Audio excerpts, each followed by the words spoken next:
Salut à tous et bienvenue dans ce nouveau numéro de À l'affiche. Elle est indémodable, 150 ans après avoir été imaginée par Lewis Carroll, Alice au pays des merveilles continue à fasciner. La suite de ses aventures est à voir en ce moment au cinéma. Longtemps actrice de second plan, elle est passée de l'ombre à la lumière. Alexandra Lamy a enchaîné 19 films en 13 ans. Retour sur sa carrière. Le cinéma à Cannes, le théâtre à Avignon, le design à les D-Days, la discipline est en ce moment à l'honneur dans de nombreux lieux parisiens.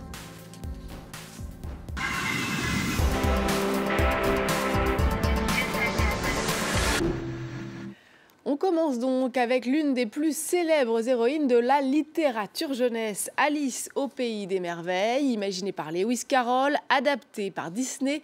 Elle est aujourd'hui incarnée par Mia Wasikowska dans un film produit par Tim Burton. Elle fête cette année ses 150 ans et n'a pourtant pas pris une ride.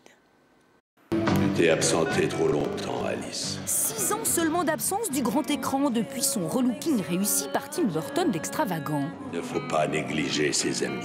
Alice a grandi et la voici embarquée dans de nouvelles aventures toujours aussi folles pour venir en aide à ses amis. Tu es revenu. Quel est votre souci? C'est le chapelier, le souci. Le jardin extraordinaire, les animaux qui parlent, tout le petit monde fantasque et coloré de Lewis Carroll est bien là.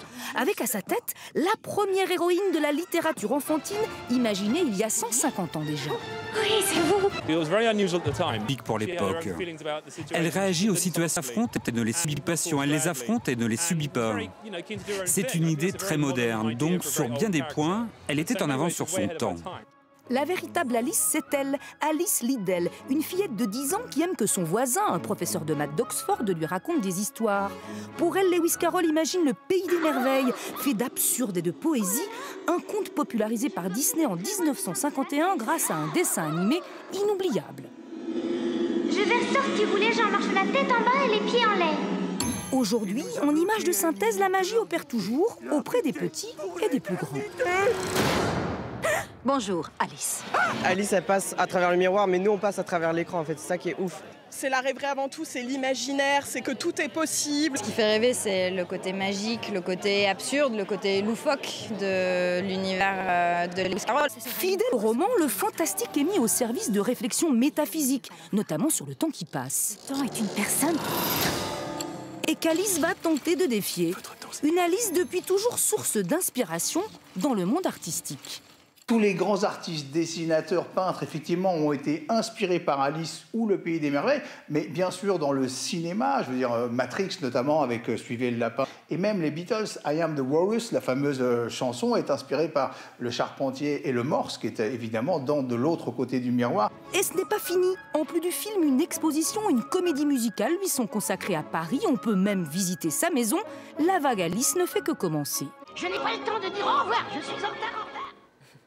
Pendant longtemps, elle a été une femme de l'ombre, la partenaire idéale, celle de Jean Dujardin dans Un gars, une fille notamment. Son énergie et son sourire en ont fait une des actrices montantes du cinéma français. Alexandra Lamy est à l'affiche de Retour chez ma mère d'Éric Laven. Elle y donne la réplique à Josiane Balasco.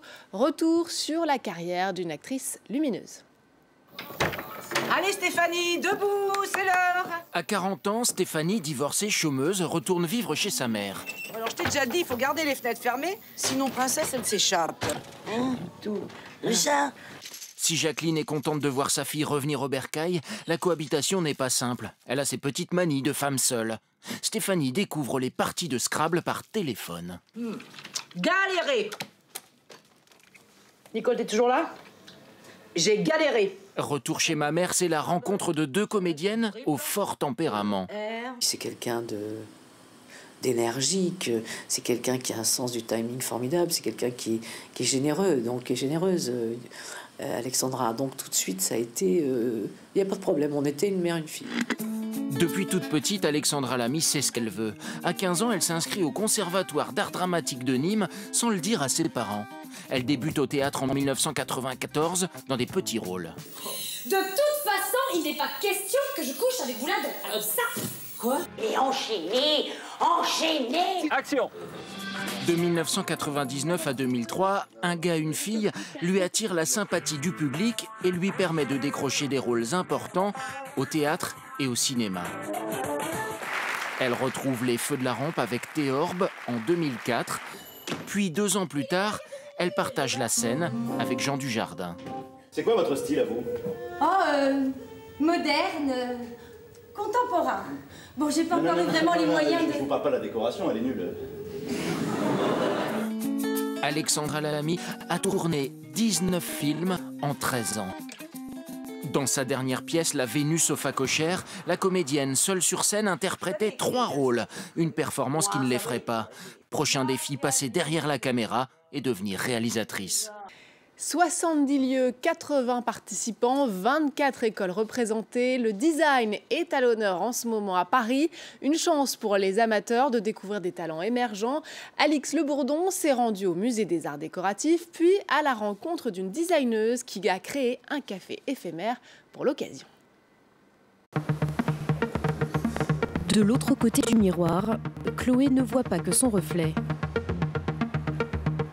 Cet objet comporte plusieurs niveaux de lecture et c'est exactement ce que cette grande amatrice de design apprécie. On se voit à travers, mais on voit aussi un autre monde derrière qu'on n'imagine pas. Et finalement, c'est le mélange de ces 2 mondes et de ces 2 réalités qui crée autre chose. De la lumière à l'ombre, voici le travail de Dan Rosegaarde, un artiste néerlandais. L'idée, en fait, c'était de créer une réelle interaction avec les utilisateurs autour. Et en fait, cette lumière, elle va représenter les battements de cœur, en fait, de cet objet qui est vivant, en un sens. Un peu plus loin, toute une salle est dédiée à la création taïwanaise contemporaine. Des travaux de pliage du papier, matériaux au cœur des traditions populaires de l'île.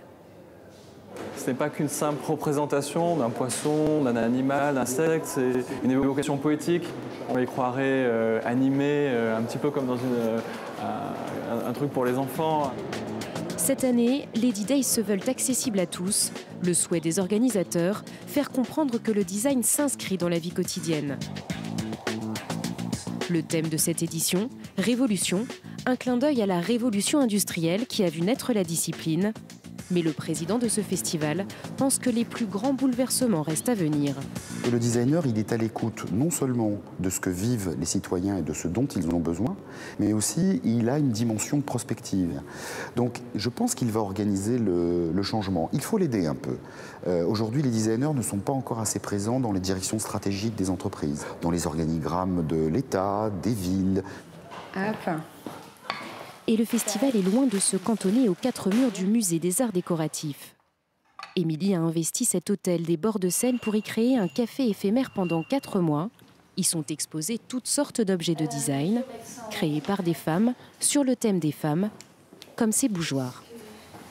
C'est une femme qui crée donc des bougeoirs à partir de matériaux qui sont généralement liés au monde de l'homme, parce que c'est son grand-père qui avait un garage qui l'a inspiré.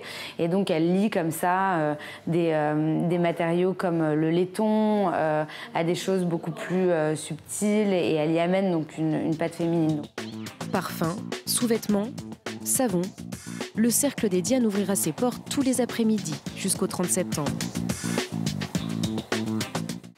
La semaine de l'Amérique latine et des Caraïbes bat son plein en ce moment en France. Cinéma, danse, photographie, mais aussi science et industrie. Des centaines d'événements sont organisés dans l'Hexagone. La Maison de l'Amérique latine a par exemple rassemblé les œuvres d'Antonio Segui. À 82 ans, le peintre argentin est surtout connu pour ses drôles de bonshommes au chapeau. Une œuvre qui, en filigrane, raconte sa vie. Écoutons le commissaire de l'exposition. Depuis les années 60 jusqu'à 2016, il a fait une variation. Il a commencé avec l'abstraction. Après, il a incursé dans une peinture plus conceptuelle, plus compromettante, parce qu'il était exilé de l'Argentine. Et après, il a tombé sur le pop art. Et finalement, il finit pour faire une espèce de mélange entre l'humour et les concepts et la expression picturale. Et il a fini pour faire plusieurs petits bonhommes dans des villes où il expresse son concept. C'est la fin de cette émission. Merci à tous de nous avoir suivis. N'oubliez pas de nous retrouver sur france24.com ainsi que sur tous nos réseaux sociaux. Des images claires, obscures, magnifiques de Fernel Franco pour finir. Le photographe colombien au cœur d'une rétrospective à voir pendant encore quelques jours seulement à la Fondation Cartier. Voilà de quoi vous donner envie d'y aller. Quant à moi, je vous dis à très vite.